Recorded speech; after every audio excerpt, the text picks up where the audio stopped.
Pengamatan objek dengan menggunakan indera merupakan kegiatan penting mendeskripsikan suatu benda.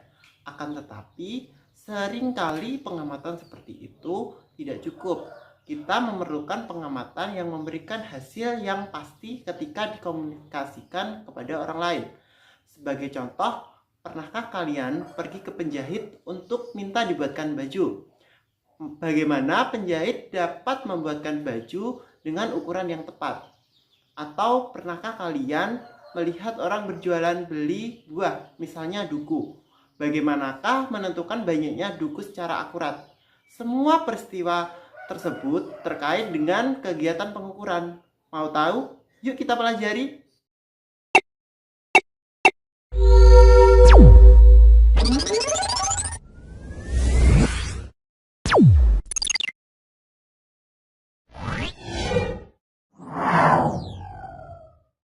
Nah, mengukur merupakan kegiatan penting dalam kehidupan dan kegiatan utama di dalam IPA.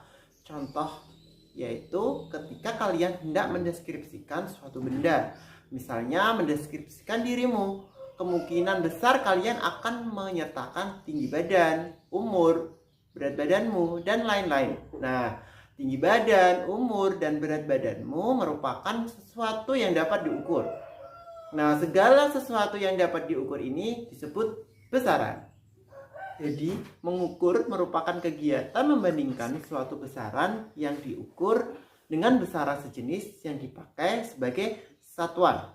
Misalnya, kalian melakukan pengukuran panjang meja dengan jengkalmu. Jengkal itu dari ujung jempol ke ujung kelingkingmu. Maka, kalian membandingkan panjang meja dengan panjang jengkalmu. Jengkalmu dipakai sebagai satuan pengukuran. Sebagai hasilnya, misalnya panjang meja yaitu 6 jengkalmu. Nah, namun misalnya ada dua temanmu melakukan pengukuran panjang meja yang sama, tetapi dengan jengkal masing-masing. Hasilnya pasti akan berbeda. Misalnya panjang meja menurut si A yaitu 6 jengkal, menurut si B yaitu 5,5 jengkal, dan menurut si C yaitu 7 jengkal. Nah, mengapa hasil 3 pengukuran itu berbeda? Coba sekarang bayangkan apa yang terjadi jika setiap pengukuran di dunia ini menggunakan satuan yang berbeda-beda. Misalnya jengkal. Ketika kalian memesan baju ke penjahit dengan panjang lengan 3 jengkal, kemungkinan besar hasilnya tidak akan sesuai dengan keinginanmu karena penjahit itu menggunakan jengkalnya. Demikian juga jika satuan yang digunakan adalah depa, yaitu dari ujung tangan tanganmu ke ujung tangan kirimu. Atau jika di Inggris ada yang nama satuannya yaitu yard, dari ujung hidung sampai ujung tanganmu. Lagi-lagi berasal dari tubuh manusia, yang pasti akan berbeda-beda kan masing-masing orangnya. Nah, oleh karena itu diperlukan satuan yang disepakati oleh semua orang yang tidak dapat ditawar-tawar lagi. Nah, satuan yang disepakati inilah yang disebut satuan baku. Mungkin kalian pernah mendengar satuan cm, kilogram, dan detik. Satuan-satuan tersebut adalah contoh satuan baku dalam ukuran sistem internasional atau SI. Setelah tahun 1700, sekelompok ilmuwan menggunakan sistem ukuran yang dikenal dengan nama sistem metrik. Nah, pada tahun 1960, sistem metrik dipergunakan dan diresmikan sebagai sistem internasional. Besaran fisika adalah sesuatu yang dapat diukur dan dinyatakan dengan angka. Besaran yang paling dulu dinyatakan oleh satuan internasional adalah besaran pokok. Totalnya ada 7, yaitu massa dengan satuannya kilogram, panjang dengan satuannya meter, waktu dengan satuannya detik, suhu dengan satuannya Kelvin, kuat arus dengan satuan ampere, intensitas cahaya dengan satuan kandela, dan jumlah zat dengan satuan mol. Besaran-besaran yang dapat diukur selain 7 besaran pokok yang saya sebutkan tadi tergolong sebagai besaran turunan.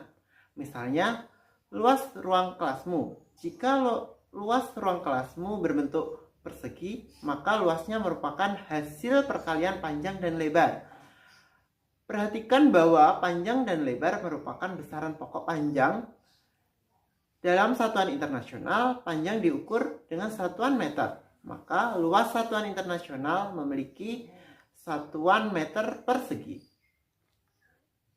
Oke, lanjut. Besaran fisika juga bisa dinyatakan dengan dimensi yang dilambangkan oleh huruf-huruf tertentu di dalam kurung persegi seperti ini. Nah, dimensi itu mempunyai manfaat. Yang pertama yaitu untuk menganalisis kesetaraan atau kesamaan dua besaran yang sepintas berbeda. Contohnya energi dan usaha, yaitu yang mempunyai satuan joule. Dan yang kedua, kamu bisa pakai dimensi untuk menentukan satuan dari besaran turunan.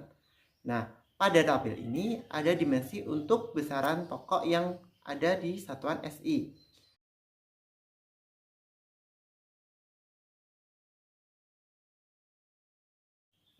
Buat besaran turunan, tinggal turunin aja dari besaran pokok, terus ganti deh sama dimensi.